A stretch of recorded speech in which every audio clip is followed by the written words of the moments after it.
All right, very good. So, welcome again. My name is John Van Etten. I'm the Managing Director of Human Synergistics office here in Germany. Very happy to talk to you today about the topic of organizational culture, and again, how organizational culture influences innovation within businesses. And actually, we look at innovation at various levels, meaning things like how individuals are able to approach their work in unique and creative ways and try new things and be creative in their immediate work. We also look at creativity and creative problem solving in groups and teams. And we also look at the topic of innovation with reference to organizational culture, essentially the extent to which organizations are able to recognize needs to adapt and change and innovate and effectively respond and implement those initiatives. So innovation is actually a topic that Human Synergistics has been looking at for decades. Before doing this webinar, one of the things that I did was a brief review of our content on the topic of innovation in general. This is from our US website, and I just searched under innovation. I found about 167 articles, case studies, references on the topic of innovation. Not all of those may be appropriate, but each of them will be talking about the topic of innovation, and again, how patterns of behavior and culture and leadership and teamwork influence the ability of people and teams and organizations to be creative, responsive, innovative in their work. So with that aside, I thought we'd focus on something much more tangible, more practical when we talk about innovation. Again, we've got lots of research and good case studies on the topic of how culture drives innovation, but I actually wanted to refer to a single client example so that we can see and make tangible how we actually measure these things and how that information is useful to organizations moving forward to create higher levels of innovation in a positive, consistent, and sustainable way. So I'm going to assume you have some familiarity with Human Synergistics. If not, please join us for something like one of our Circumplex accreditations, which are free, and we'll give you a very nice introduction to these models and tools, how they're used and their purpose. One of the ways I introduce Human Synergistics at a very high level is we're always essentially measuring three things when we look at organizations or teams or individuals, really. We're always looking to some extent at patterns. And of course, we have our Circumplex model on which we depict patterns of behavior, primarily within individuals, teams, and organizations. The second thing we're measuring beyond those behavioral patterns, and again, with reference to culture, those patterns that play out in terms of what the organization's current culture is. The second thing we measure are what we call outcomes. Outcomes are things that are causally influenced by culture, shaped and driven by it. Outcomes typically fall into two broad categories. These are usually aspects of well-being. So things like satisfaction, level of stress, motivation, discretionary effort, psychological safety are good examples of psychological well-being outcome criteria that are very strongly influenced and predicted by organizational culture. How satisfied your people are, how much stress they experience, those measures of psychological well-being are strongly affected by organizational culture. Hopefully that's not a big surprise. The second category is performance. Again, culture not only influences the well-being of your people, their motivation and discretionary effort and so on, but also their ability to perform in much more tangible ways in their work. And we've measured historically everything from individual performance in their job, ability to make decisions, manage time, communicate, solve problems, lead other people, hundreds of performance criteria looking at how patterns of behavior essentially influence the well-being and performance of your people, teams, and organizations. Of course, the third thing we're looking at in these models is exactly that, meaning the relationship between these two things. It's nice to understand how innovative or engaged or motivated our people are, but the next question, at least from a developmental perspective, is why is that happening? Where is that coming from? And moving forward, what can we do within this organization to create higher levels of performance within our people, well-being, and satisfaction. And innovation is a wonderful outcome criteria to build into these kinds of projects. Again, we have standard outcome criteria that ask about creativity and innovation in work and roles. But it's oftentimes very helpful for clients to customize and add in their own key questions specifically about the performance criteria that they're interested in. So now we're moving from sort of the basic HS model to starting to plug in how a client might use this. So in the case of the client we'll be talking about today, these are questions that they added as supplemental or additional outcome questions. And I think they're very good. They all essentially are relating to innovation. So we have things like, my organization encourages me to find new and innovative solutions. I'm able to use my knowledge, skills, and experience to innovate in my job. We innovate collaboratively. I feel enabled to innovate and improve my customers' experience. We constantly look for new solutions and better ways of doing things. I'm able to make decisions without waiting for the approval of my manager. And during my work week, I'm able to find time for upskilling or innovation. So outside of my regular work tasks. Very good questions. I very much like the fact that our tools are customizable in areas, and it's very helpful to customize outcomes in these kinds of criteria.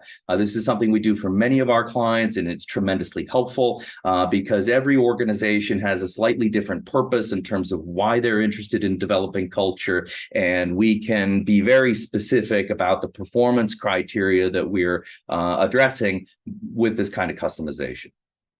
So the real question is not just how innovative are we currently approaching our work, but why is that, and what might we want to encourage differently in this business to improve these kinds of scores? So I hate to give you lots of numbers. I know correlation tables cause people to sort of glaze over occasionally, but I'll try to focus on the highlights and show how this is helpful. So in what we're looking at, we're not actually going to look at the responses that this client gave to the innovation items. We're not actually going to look at the current culture of this client organization. All we're really looking at is the correlation and relationship between the patterns playing out in the organization's culture and how people respond to the innovation questions. So over here on the far left are all of those questions that we've already read through, and across the top are all of the 12 styles within the human synergistic circumplex.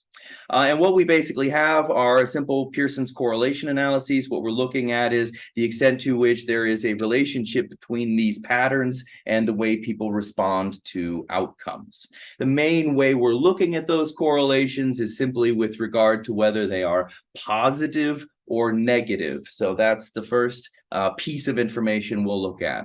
So positive correlations, and the numbers are very hard to see. The positive numbers I've circled in blue. All of those patterns with negative correlations I've circled in red. All this means is when we talk about positive correlation, we talk about two things moving together. The way to understand this in these few styles here, we have humanistic encouraging behavior and affiliative behavior. So these all have very strong, consistent, positive correlations with the custom innovation outcomes. What that means is, the way to sort of read this is, as people within this organization describe the culture as being increasingly humanistic, encouraging, and affiliative, so too do they respond very consistently more positively to these outcome criteria. So as the culture perceived by your people is more humanistic and affiliative, they consistently respond more positively to these innovation questions. Humanistic and affiliative cultural norms, we know, have a very positive effect on the ability of people to innovate and be creative in their roles, and that's exactly what we're seeing here. You're also seeing that sort of on the far right-hand side when we look at the other constructive styles, achievement, and self-actualizing. And again, we're finding very strong, consistent, positive correlations. As people experience more of those constructive behaviors, they respond much more positively to these outcome questions. And importantly, vice versa. As people experience less constructive norms within the business, your people are responding much more negatively to those innovation items. That's somewhat reversed, of course, when we come to security-oriented passive defensive and aggressive defensive styles. Again, I won't get into the circumplex in detail. I'll assume you either are familiar with it or might join us for one of our sessions to dig into and understand why these patterns tend to have a negative effect on well-being and performance, and in this case, specifically looking at innovation. Now, the first thing you'll notice is we don't really have significant correlations throughout all of these defensive styles. If you've gone through accreditation with me, you've probably heard that there are many differences between constructive and security-oriented patterns. One of those differences is not only do defensive patterns tend to have a negative effect on well-being and performance, but they tend to have a less consistent impact than do constructive patterns. And that's very much what we're seeing here. I sort of like this data set because you can see how tremendously positive and consistent the constructive styles are in their impact positive on engagement, whereas you can see much less consistency and a less sort of negative consequence in defensive patterns. In any case, I've gone ahead to try to give a little more insight so we can see broadly which patterns are having a positive versus negative impact. Then I've just put little dots next to those that we can show there is a significant correlation. Now, I need to back up and point out that we only have 101 people within the population in this data set. That's not a lot. Usually when human synergistics presents this kind of correlation data, we do that with lots of client data or research data where we've got tens of thousands of people, so we can show these relationships quite clearly. Here, we've really only got 100 individuals, so that's right on the threshold. If you've done culture projects with us before, I've probably warned you that the population of 100 is right around the point where if we get below that, we really just don't have enough data to prove these correlations. Above 100 participants, we typically are able to show correlations in most of these areas and show them as being significant. And that's what we're seeing here. We have most of them, but sort of not all of them. Again, you can definitely see the consistent effect in the constructive styles. Sort of hard to see. There's little stars next to these. That's referring to the significance, meaning essentially the confidence interval. So if you see 1 star, those are the ones I've highlighted. That means we're at least at the scientific minimum standard, which is the 0.05 confidence interval, which means we're at least 95% sure that there is a relationship between this pattern of behavior in the culture and the way people respond to these items. We're at least 95% sure. So I never typically look at correlations where we're not meeting at least that minimum standard. So that's why I've highlighted only those that have that minimum or more. Many of them you'll see 2 stars in which we're 99% sure. And in many cases, especially across the constructive styles, you'll see 3 stars, meaning we're 99.99% sure of this relationship. So it really shows, even with only 100 individuals within the data set, how powerful those constructive patterns are in predicting how people will respond to things like innovation, engagement, satisfaction, outcomes, and how powerful those constructive styles really are. Okay, so I've highlighted those that are the sort of having the most positive and most negative effects. So we can see, thankfully, the constructive styles are having a very positive effect, and we can also begin to see those negative patterns that are counterproductive. The last thing I've done, just to dig a little further into the detail, is look at each of the outcome items, each of those innovation questions, and look for the specific style in the culture that is most positively, with a blue circle, promoting or positively affecting that outcome. And I've also, in the cases where we could prove it, circled the defensive style that's currently having the most negative effect on that performance criteria. So I'll just pick one maybe as an example. First one is, my organization encourages me to find and innovate new solutions. The style in the circumplex that's most positively correlated with that is achievement. If you're familiar with achievement, it's all about understanding what the goal is, where we're going, how we're going to get there, breaking problems down into smaller pieces, moving things forward, learning from mistakes, that kind of goal-oriented task accomplishment sort of behavioral pattern, which, if we're encouraging that, makes a lot of sense, that people within that organization feel supported and encouraged to look for those new and better ways of doing things.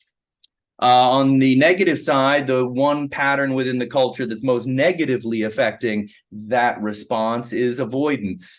If you're familiar with avoidance, it has a lot to do with, again, being security oriented from the perspective of putting things off, avoiding decisions, leaving decisions up to other people, procrastinating. And again, if we imagine that being a cultural pattern playing out in an organization, we can see that that kind of hesitation and so on could get in the way of us getting the sense that we're really expected to be creative and innovative here. So the point is that we're really able to begin to dig into not only feedback from the organization and its members about how innovative we are currently in the way that we approach our work, but we're able to start digging backwards and understanding where is that coming from? Why are people responding as positively as they are? Why might they be responding not as positively as we would like for them to? And what sorts of things might we want to do more of in this organization that will predictably drive a more positive response to these kinds of innovation questions? Understanding the relationship between culture and outcomes, I think, is tremendously helpful, especially for leadership, because leaders are oftentimes the ones who are responsible for these outcomes, right? Leaders are held accountable if people are innovative in their work or engaged and motivated or feeling psychologically safe, right? Those are the KPIs that we hold ourselves accountable to. But for leaders, we also need to understand that those are things that leaders cannot directly affect. You cannot make your people think creatively. You cannot make them trust you. You cannot force them to feel psychologically safe.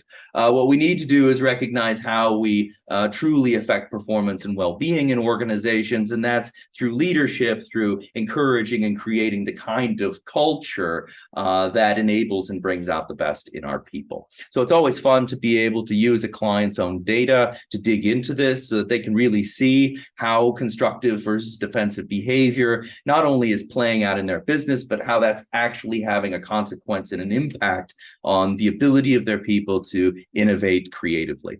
Now we have something that's tangible moving forward to think about what might we want to do to create more consistent and sustainably positive responses here. So all I've done, very, very simple, sort of look based on the data we looked at, look at those blue spots, which styles were most positive. Of course, that consistently is the constructive styles. When we looked at those patterns that had the most negative effects, we just found a few of them with pretty strong correlations. There was a competitive, avoidance we talked about, and conventional. So now we know a few things that within our business significantly detract from engagement, and we need to make sure that we as leaders are not role modeling these behaviors. We need to think about how we might be encouraging them so that we might make some changes within the organization and system so that we reduce the frequency with which we are using the behaviors that are causing challenges for our people in their efforts to be innovative.